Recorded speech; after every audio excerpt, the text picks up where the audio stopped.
As far back as I can remember, I've known the name Jar Jar Binks. I was born in May of 1997, mere weeks before the 20th anniversary release of the special edition versions of the original Star Wars trilogy. And 2 years later, in 1999, the first prequel episode of Star Wars, The Phantom Menace, was released to theaters. One of my earliest memories is having a Jar Jar Binks inflatable chair in my childhood room. I grew up during the second main phase of Star Wars popularity, and as a result, Star Wars was an inescapable facet of life. As a child, I'm not sure I had any real heroes. The people I looked up to were Luke Skywalker, Obi-Wan Kenobi, and Spider-Man. But maybe I did have a real hero. If there was one name, other than Steven Spielberg, that everyone, even kids, knew that was ubiquitous with filmmaking and movie pop culture, it was George Lucas. And when I was a kid, I think I wanted to be George Lucas.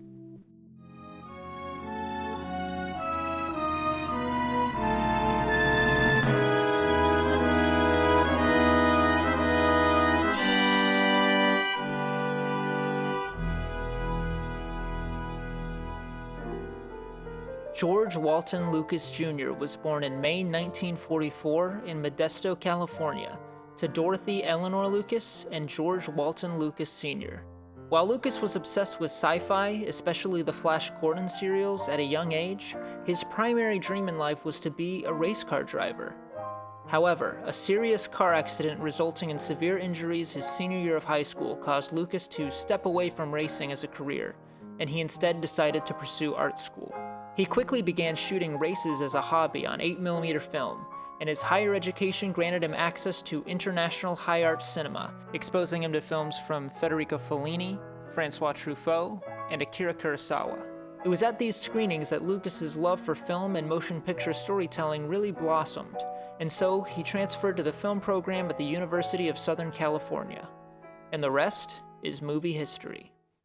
So just to jump forward and contextualize a bit where I'm coming from on this, it's always been a little weird to me that George Lucas, one of the most important and influential filmmakers of all time, has really only made 6 movies, 4 of which belong to the same series, and for the majority of people, myself included, those are the only 4 they've seen.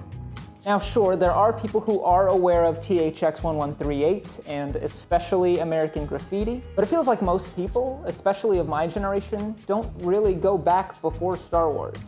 And it feels like to fully understand George Lucas as an artist, you would have to venture outside of Star Wars. Especially when you consider that most people say that Lucas's filmmaking shifted drastically between the original Star Wars and the prequel trilogy. How can you even begin to fully grasp that if you don't have the full picture? So I finally decided to do it, to go back, to try to chart the evolution of and understand the most interestingly ununderstandable icon of pop culture, George Lucas.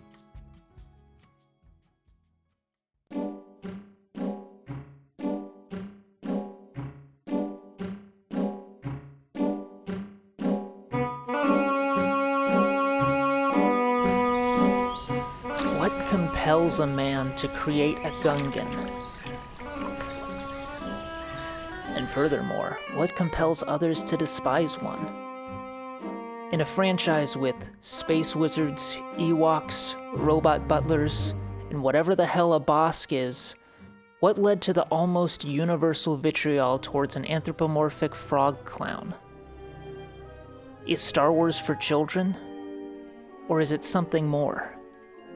Or something in between? And has it always been that way? Is Jar Jar Binks part of a metaphor for American imperialism and the Vietnam War? Why? So in preparation for this video, I not only watched THX 1138, American Graffiti, and the 4 George Lucas directed Star Wars movies, but I also went back and watched his 10 short films listed on Letterboxd that are easily findable, most of which were created while George Lucas was still in film school. So before doing any of that, I had a few ideas of the directions this video might go, but I don't think I was fully prepared for George Lucas's student films. Not because they're super weird or bad or anything, but really just because of how impressive they were. It's clear watching these that George Lucas, even this early on in his filmmaking career, had a vision and had practical and interesting ways to achieve that vision. Even if he was just in actuality experimenting while shooting, the ways in which he structures and sequences everything comes off as incredibly fluent with the language of cinema. Lucas, in these films, uses dynamic camera movement and focus pulls and intimate framing in ways I'd never seen in any of his Star Wars movies, including the first one. The editing is very deliberate, yet also fast-paced and interesting, which is even more impressive when you consider he was mostly cutting these himself by hand, sometimes with the help of another film student. His senior project in particular, 14208, had me absolutely entranced. All it is, really, is a car driving really fast. And yet, I was enthralled, entertained. The camera and the editing match the quickness of the car. It almost feels like a student film Edgar Wright would have made. And this was in 1966. Lucas was also making some weird-ass choices this early in his career, like in his 1967 documentary, The Emperor, unrelated to the Star Wars character, where he runs the end credits halfway through the movie, and then after they're over, the movie just continues. I have no idea why he made this completely out-of-the-box choice, but it leads to essentially a George Lucas-directed music video for the love song Que Vida, and I was just like, holy shit, George Lucas can do montage. Needless to say, this run-through of his incredibly masterful short film catalog got me incredibly excited to watch his first two features, which, again, I had never seen before. Even though the first one was based on his most well-known short, Electronic Labyrinth THX 1138 4EB, which is an insane title, by the way. And that one wasn't exactly one of my favorites. Technically impressive, sure, but it lacked substance, and it felt so long. Nonetheless, I was really excited to see how he would expand that concept into a feature-length form. And it's mostly a success. I really enjoyed it, especially visually, but it does suffer from a lot of the problems people usually attribute to George Lucas's late work. It feels structurally unfocused to me. I never really grasped the objective of the lead or even really what the movie was ultimately about.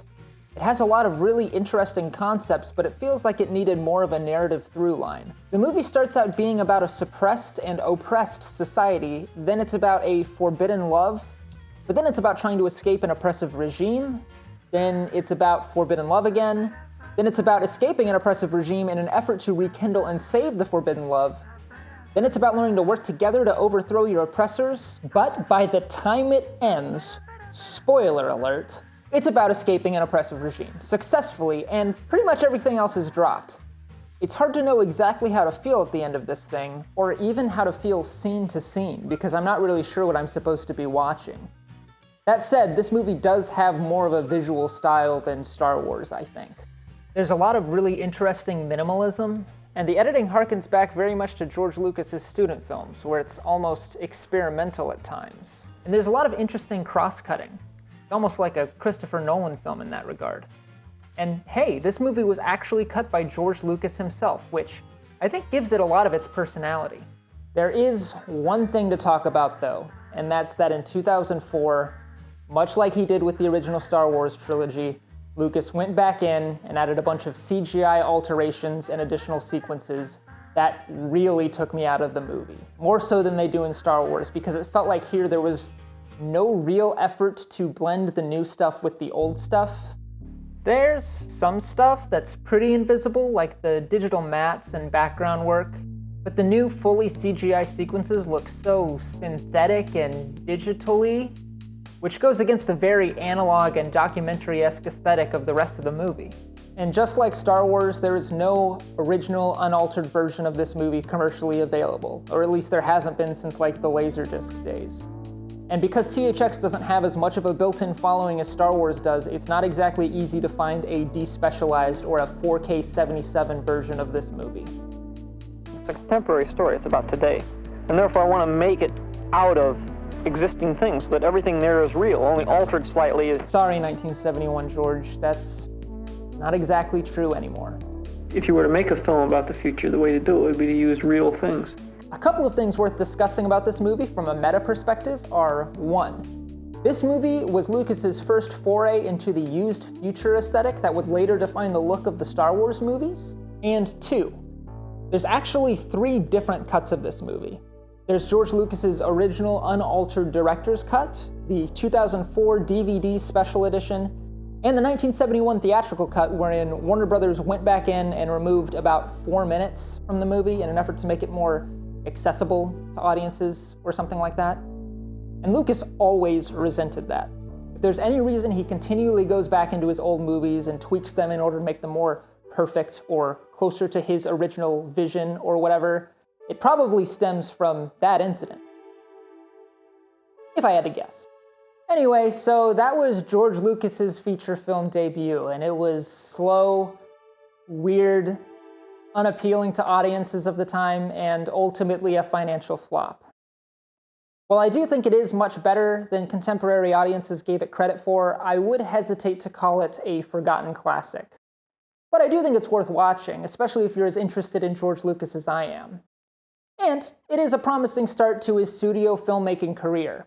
And any movie with Donald Pleasence in it is going to be worth your time. I want you for my roommate. But the response to this movie from both the studio and audience led Lucas's friend, collaborator, and producer, Francis Ford Coppola, to issue him a challenge to create a studio-friendly, crowd-pleasing, goofy comedy movie. And that led to his 1973 film, American Graffiti.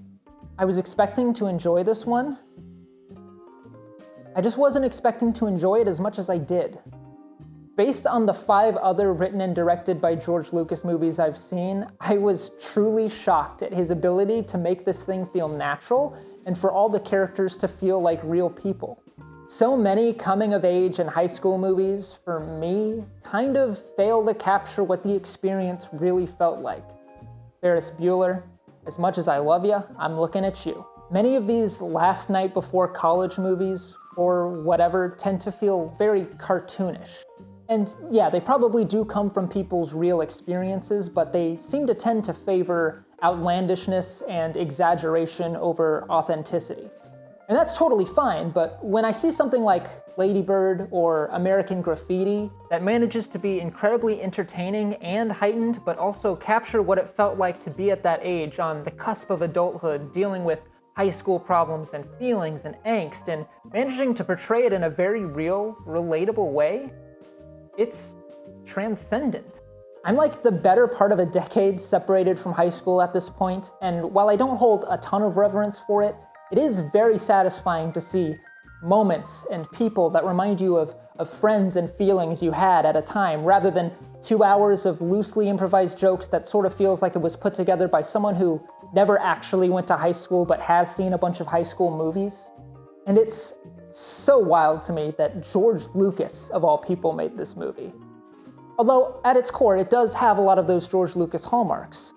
An obsession with creating an authentic world, a cross-cutting narrative structure, an obsession with technology and vehicles. I think what really elevates it, though, is probably the acting. Richard Dreyfuss, Ron Howard, Paul Le Mat, Mackenzie Phillips, Cindy Williams, they all elevate the dialogue and situations with their sincere, natural performances. It helps, too, that George Lucas shot this movie in a format that's not really used much anymore, called Techniscope. It gives it that theatrical 2:35:1 aspect ratio, but in sort of the opposite way the anamorphic format does, where anamorphic uses its lenses to capture twice as much information onto one frame of film. Techniscope effectively halves the frame of film, creating a much grainier image. This, coupled with moments of handheld and the vehicle-mounted cameras, give American Graffiti an almost documentarian look. Look, I can continue to tell you how good this movie is, but really, you just gotta watch it. Another thing to note, though, is that, just like THX, the studio didn't love the final product, and they cut 4 minutes of footage from the movie. But also like THX, Lucas was eventually allowed to go back in and reinstate the cut footage. But unlike THX, Lucas didn't go back in and add a bunch of CGI or digitally altered sequences, except for one shot where he added a digital sunset, but honestly, I didn't even really notice it when it happened. It sort of makes me feel like American Graffiti might be the movie George Lucas is most proud of, but I'm just speculating there. Nonetheless, the commercial and critical success of American Graffiti is what led to 20th Century Fox, which, for you kids out there, used to be a movie studio, to greenlight and produce Lucas's next film project, The Star Wars. I have to admit, it's very difficult to watch and discuss the first Star Wars movie completely divorced from pop culture and the very franchise it spawned. I do remember watching this movie for the first time when I was like 4 years old, but I don't remember exactly how I felt when I watched it. And it's also very difficult when you've seen a movie like this hundreds of times to put yourself back in that mindset of a first-time viewing. Okay, now that that's out of the way, the making of Star Wars is something that's been so well documented and widely discussed, I don't really feel like I need to get much into it. But basically, The Star Wars was a passion project of George Lucas's to emulate the feeling of being a child watching Flash Gordon and Buck Rogers film serials, and to translate that to a modern sensibility for a modern audience. In fact, George Lucas originally wanted to directly adapt Flash Gordon into his own film. Lucas said, "I especially loved the Flash Gordon serials. Of course, I realize now how crude and badly done they were. Loving them that much when they were so awful, I began to wonder what would happen if they were done really well." Lucas and Coppola actually tried to secure the film rights for Flash Gordon back in the 70s, but were ultimately unsuccessful. As Coppola later recounted in 1999, George was very depressed because he had just come back and they wouldn't sell him Flash Gordon. And he says, "Well, I'll just invent my own."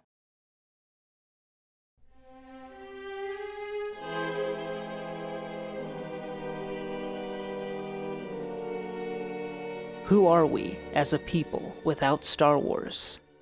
Where would pop culture be? What if it hadn't been so successful? Just a weirdo little cult movie from the late 70s. I guess it doesn't matter. It was successful. This is where we're at now.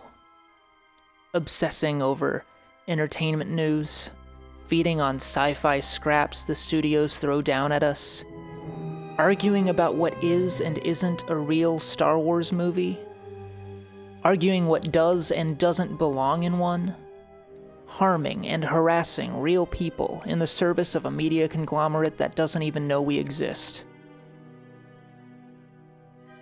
They're the Empire. And we're the Stormtroopers.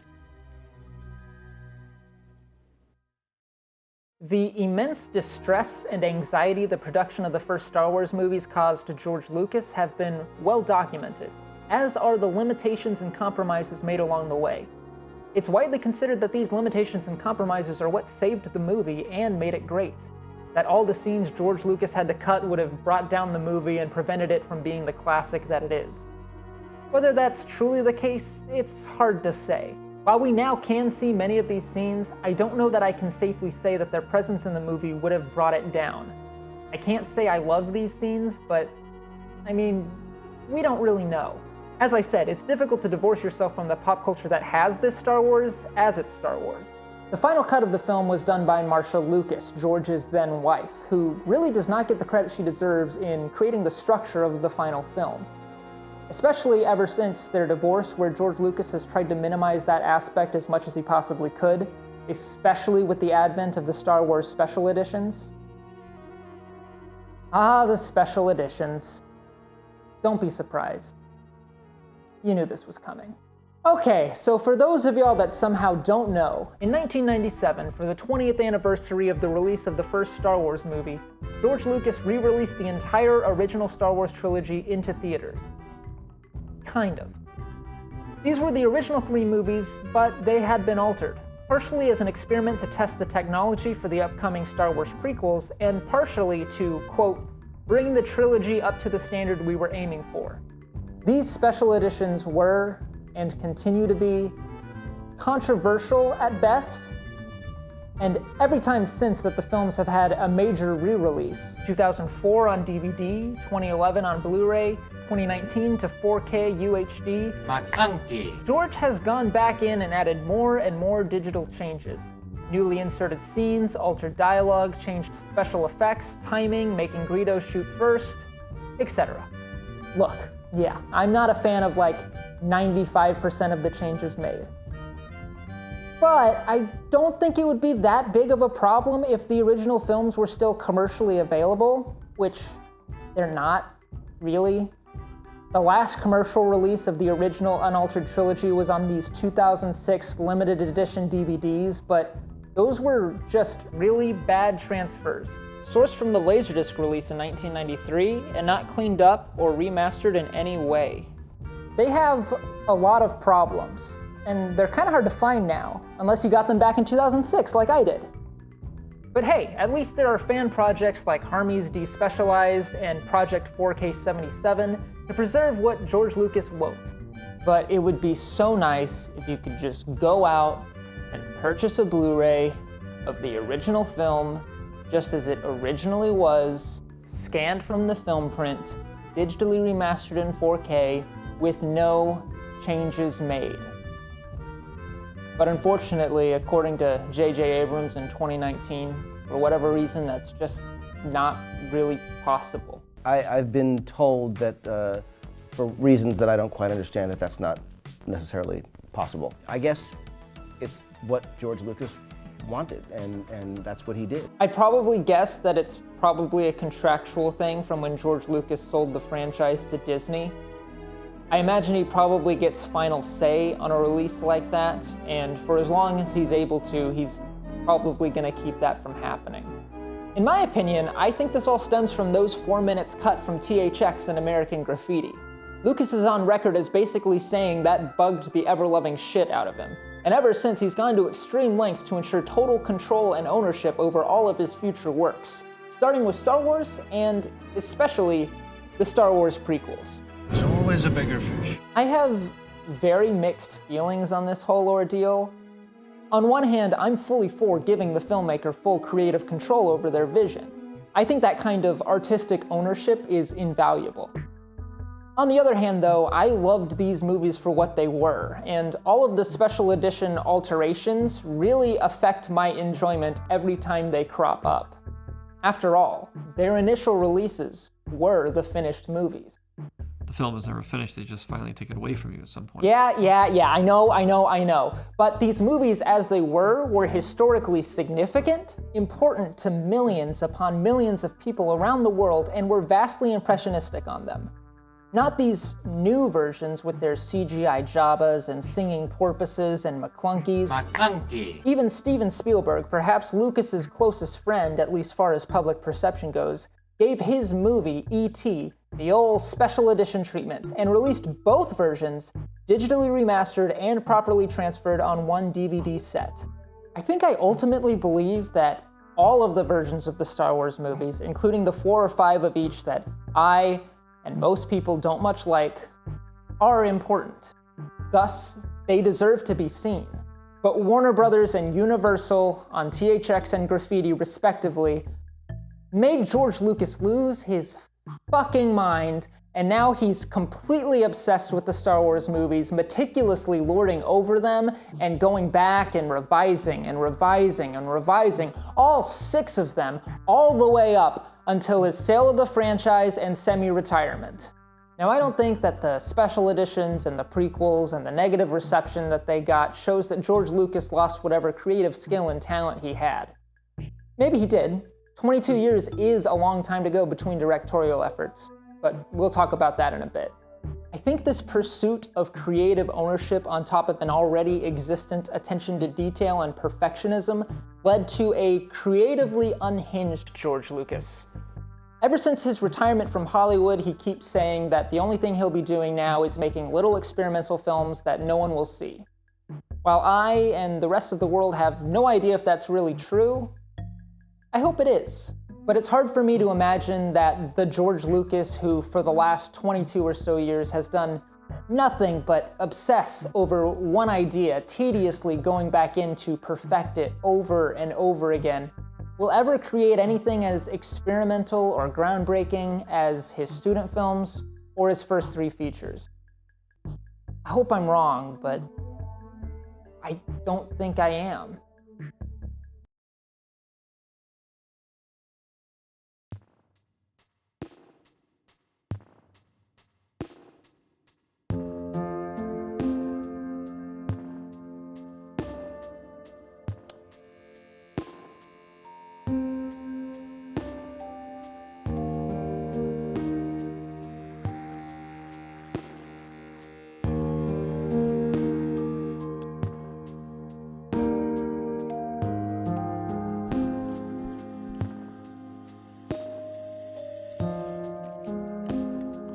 I don't want to dwell on this for too long. Everything that can be said about the prequels from all angles of discussion and opinion has been said.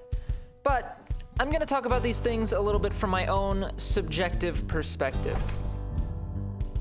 Until now, the last time I watched these movies was in a marathon of every single live-action theatrical Star Wars movie in the lead up to The Rise of Skywalker back in December 2019. I've had an on-again, off-again relationship with about half of the Star Wars movies, and all 3 of the prequels fall into that half. My prior opinions on them were that all of them are extremely flawed, somewhat sloppy movies with poor direction and writing, but The Phantom Menace was one of the best-looking Star Wars movies from a cinematography and visual effects standpoint, and Revenge of the Sith was the most entertaining of the prequels. And while it has its problems, it's the only one of the 3 I really liked or enjoyed watching at all. In watching all 10 prior Star Wars movies in the lead up to The Rise of Skywalker, I realized I loved all of them. I still think about half aren't good, but I really appreciated aspects of all of them and felt an emotional attachment to all of them. They're all Star Wars. And I gotta respect and cherish that as a Star Wars fan. But now that I'm a George Lucas fan, I have to admit from that perspective, these movies are incredibly disappointing and frustrating. As a Star Wars fan, I can accept them for what they are, good and bad, embarrassing and sloppy, all that. As a George Lucas fan, I can't help but feel these movies are a little bit of a waste. And boy, do I wish we could have seen where George Lucas would have gone in an alternate universe where the original Star Wars didn't make enough money to become a franchise. I still think The Phantom Menace is the best looking of the 3 movies, especially on the original DVD release before the Blu-ray master where it was made to appear it was shot digitally like the latter 2, where most of the detail and grit of the film was washed out. The combination of digital and physical effects is mostly seamless outside of a few dated moments. The camera work and editing is immediately more boring than Lucas's first 3 films. It's more matter-of-fact and basic. It's more like watching a stage play than a movie. Maybe that was the intention. It does seem like Lucas wanted the prequels to play in an almost Shakespearean way, but I would have much preferred something a little more visually dynamic and with a little more character than what we got. And yeah, the character. I feel like it's noticeable that Lucas was a little less interested in the characters this go-around. Without the same Joseph Campbell hero's journey structure of the original series, or the personal basis of THX and especially American Graffiti, it results in an almost disinterested feeling in the filmmaking. One exception being the pod race scene, which is easily the most enthusiastically photographed and edited sequence in the movie. I used to not like it because it really goes on for too long, especially since it was extended for the home release, but this time it was my favorite part because you can tell it's what Lucas is most interested in. It really harkens back to his student film 14208 I mentioned earlier.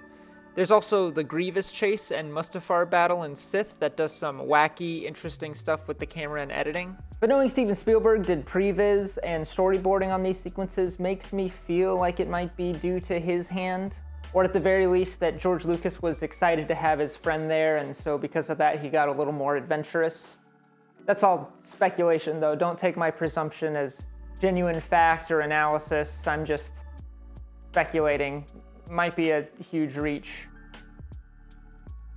I don't think it is though.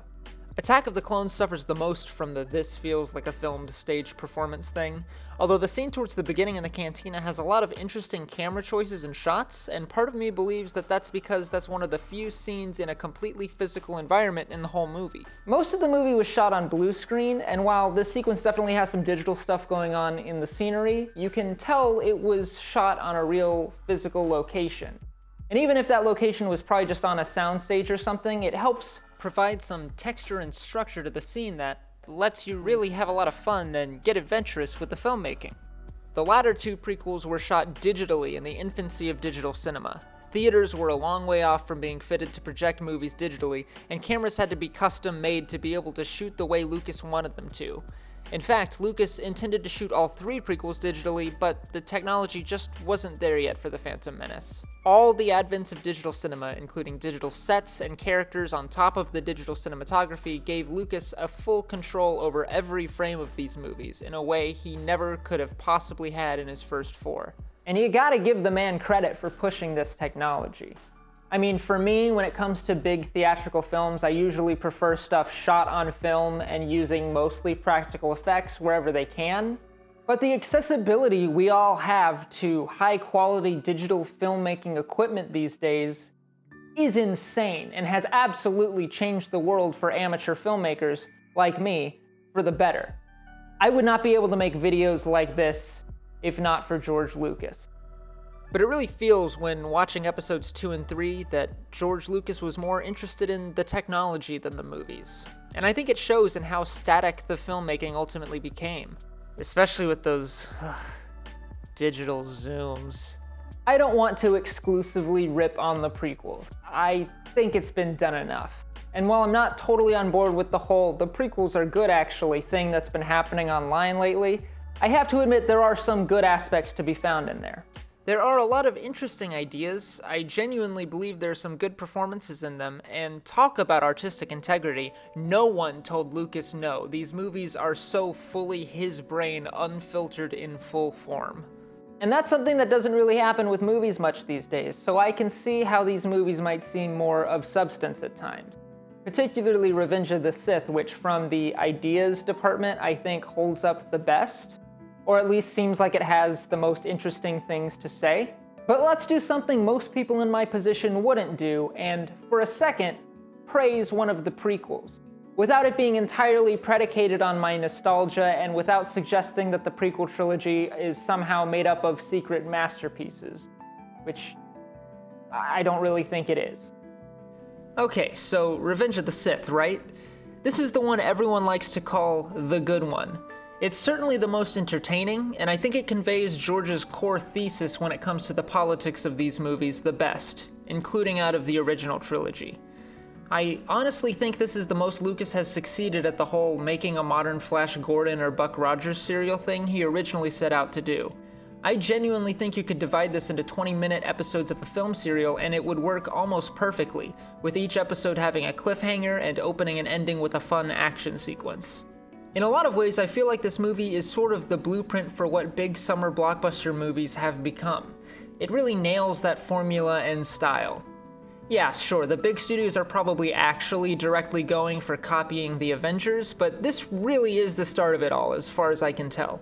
The opening action sequence with saving the Chancellor is so much fun, and yeah, you could probably cut out like half of it without hurting the movie or losing anything important, but goddamn if it isn't some of the most fun stuff in the whole franchise. I know this one is the best received prequel by both fans and critics alike, but I think it would have garnered an even better reaction if the first two movies had been executed a little better. This one has a lot of great moments, and is still a little structurally unbalanced, but most everything works. And I think it would have worked even better if the first two movies supported payoffs and events in this one a little more. Like I said, upon rewatching this one, I found it was a lot more adventurous filmmaking-wise than I remember, although, again, I imagine that was either Spielberg's influence or at least his presence. And outside of that stuff, I really can't say it's anywhere near as impressive or engaging as the stuff George did with THX or Graffiti or even the first Star Wars. I think this movie definitely has the best performances in all of the prequels.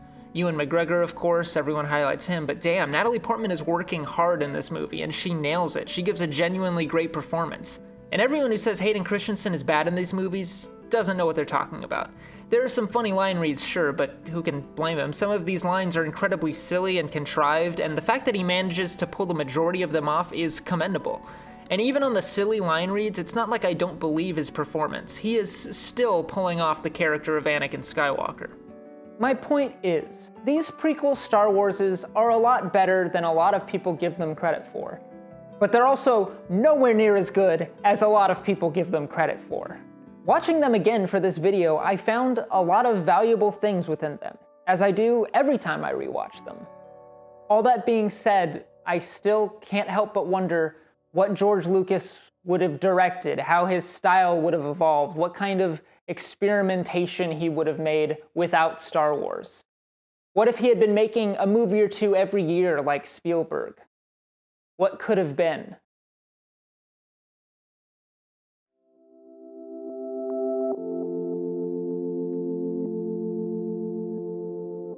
Maybe I'm a Gungan myself.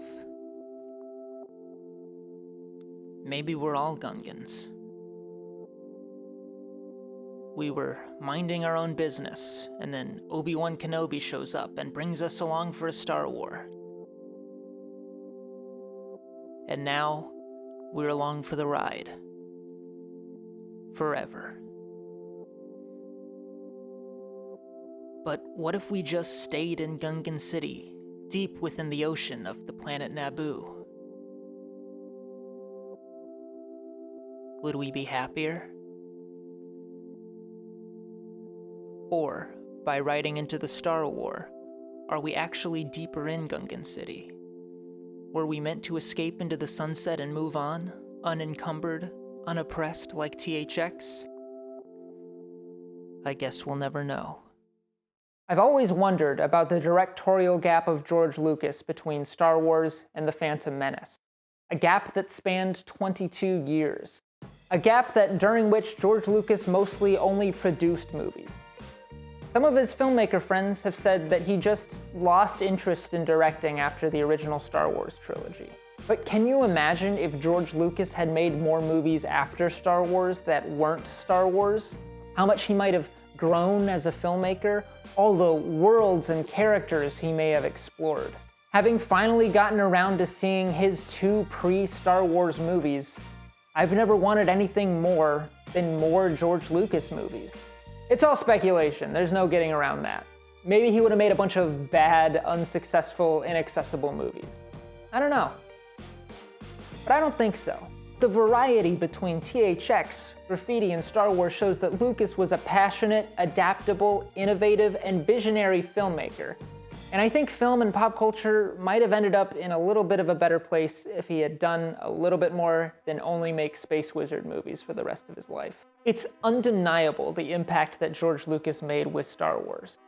But I can't help but wish he had made that impact and then helped to steer the film industry in a more adventurous and experimental direction. But really, I'm just being greedy with that. I can't blame his career choices. I have no doubt that one can easily get that same creative satisfaction from a writer and producer role. And there is no doubt that George Lucas was frustrated with the film industry.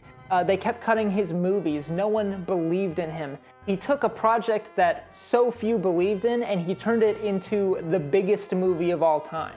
And then when he decides to come back and play director and make some Star Warses again, everyone ridicules his work and complains about it. I can totally understand why you would just back away and never want to put yourself in that position again. It sucks, but there's still that gap between A New Hope and The Phantom Menace where he could have been playing with new toys and new ideas. And there's nothing more my brain wants right now than to see what a George Lucas directed movie that isn't Star Wars would have looked like in, say, 1985. Who knows? Just something I like to think about. But wishful thinking never got us anywhere, did it? So I might as well take the advice of the oppressive government from THX 1138. Let us be thankful we have commerce. Buy more. Buy more now. Buy. And be happy.